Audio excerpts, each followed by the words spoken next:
দেশের অর্থনৈতিক উন্নয়নে সরকারকে স্বল্প ও মধ্যমেয়াদে ৮ ধরনের নীতি কৌশল গ্রহণের পরামর্শ দিয়েছে অর্থ মন্ত্রণালয়। এতে বলা হয়েছে, নিম্ন আয়ের জনগণকে উচ্চ মূল্যস্ফীতির প্রভাব থেকে সুরক্ষা দিতে সরকার ওএমএস, টিসিবির ফ্যামিলি কার্ডের মতো কর্মসূচি চালু করেছে।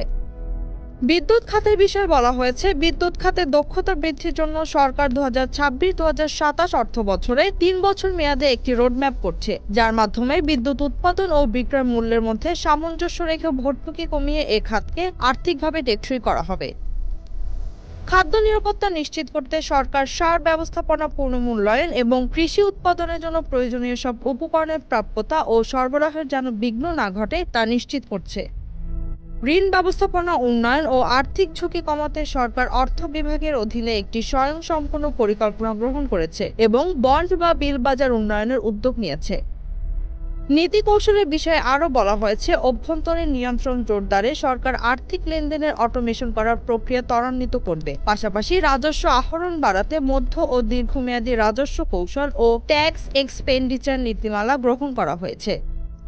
রাষ্ট্রায়ত্ত প্রতিষ্ঠান সমূহের সক্ষমতা উন্নয়নে দক্ষ অ্যাসেট ম্যানেজমেন্ট পদ্ধতি গ্রহণের পরিকল্পনা করেছে। একই সঙ্গে সরকার একটি দুর্যোগ ঝুঁকি অর্থায়ন কৌশলপত্র প্রণয়ন করেছে, যার মাধ্যমে মধ্যমেয়াদী বিভিন্ন ঝুঁকি অর্থায়নের উত্তম বিকল্পের মূল্যায়নের উদ্যোগ নিয়েছে। Z news, Dhaka.